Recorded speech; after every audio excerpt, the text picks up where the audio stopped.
Hey, this episode's going to be the first one that you're going to find out, hey, I know what that sign means. This guy can fabricate. So, fun stuff. Have the RB25DET NEO. Getting ready to go inside that turd. Yes, it's in rough shape. I know. And yeah, I have a box of parts sitting on it for now. Whatever. I fully assume it's going to take a little bit to actually get everything in here, get the wiring straightened out. It is, I believe, a 90 or a 91. I gotta check my title, I can't remember which. Nissan 240 SX S13 chassis, and it's the hatchback. I like the hatch. I don't know how other people feel about it, but I really like the hatch. It's, somebody tried to paint it, and it's been drifted a little bit. So there's some dents in the rear quarter panels a little bit. Not too bad. I can straighten those out. Fenders gonna need to be straightened out. Those are in rough shape.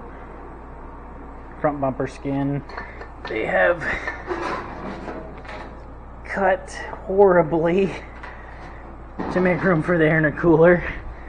Which, I mean, you do what you gotta do. It's Drift World. But it came with an RB20 already in it, and they were running it. Pretty cool. So I've got most of the stuff to make this RB25 go in.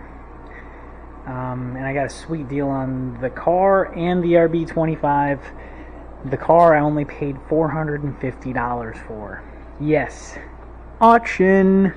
$450. Not bad for even a rolling chassis, let alone one with a RB20 in it.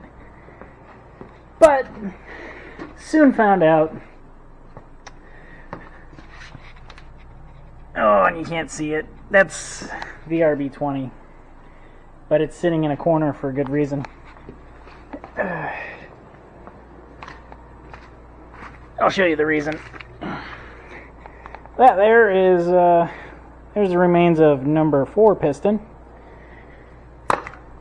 That is a number 3 connecting rod. I think, maybe, no. We're not going to reuse that. Just kidding, guys. That's completely toasted. Let's see, where was cylinder number 3? I collected the pieces. Let's see, where did I stick them? Head bolts, starter trans, bag gear bolts, guys. Seriously. Little sandwich baggies. Oh, there's the cylinder number 3. Hey, that's a bag of piston. And some connecting rod pieces, too. Pretty cool, huh? That is the remains of cylinder 3. She had a rough go. No doubt somebody was a little throttle hungry and thought, oh, RB20s can take revs, so I'm going to rev it till it dies. Well, it did. It died. That happened. No, you can't rev them till they die. Keep it off the rev limiter as well. That's a good way to break your oil pump and fry your engine. Sound bit of advice. But here's what we got here. So you'll see some scuffing here. That's where connecting rod number 3 came down and hit the oil pan. So I've got a couple of passages that I have to bend this plate back out, and got a sweet deal on this RB25 because, as you can see, it is all-wheel drive. The all-wheel drive has bolt pattern for both all-wheel drive oil pan and rear-wheel drive oil pan.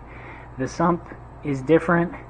You have to modify the rear-wheel drive pan to fit the all-wheel drive sump. The sump bolts on in a different location, which is not drilled. You could have a machine shop do that, but then you're looking at tearing things down that you might not want to do. It's easier just to modify the pan, unless you're going to do a complete overhaul. Then go for it. Do it up. But we're not doing that. We're going to modify the oil pan. And while we're in here, we're going to fix another RB problem. So I've got my spot weld drill bit. I've already started cutting away, drilling out the spot welds to remove this windage tray here. And what we're going to do is, that's kind of a small pan, right? Well, guess what? We got a crap load of real estate right here in that there engine bay. Crap load of real estate right there. Let me double check, but I'm pretty sure there's a crap load of real estate right there as well. So why are we wasting it? What we're going to do is we're going to make a couple of side kickouts. And we're going to weld it all up, paint it up all pretty. It's going to be amazing.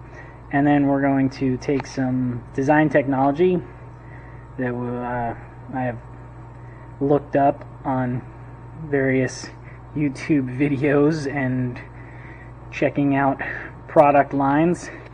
And I am going to make a drop-in, well, it won't be a drop-in, I'm probably going to tack it in place so that it doesn't go anywhere, but a trapdoor setup, so the oil will come into the sump when you're coming into a hard corner and stay from going into the side kickout.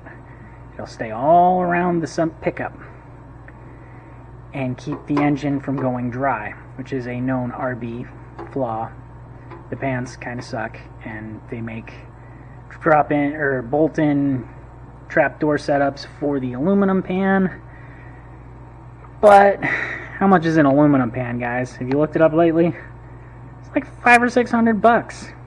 It's kind of crazy. If you got money to throw away, by all means, buy that bad boy. Get her done. The aluminum pan's going to dissipate heat better, and it's going to be more rigid. It's going to be great. But if you don't have the money to throw away, check out what we're about to do with this.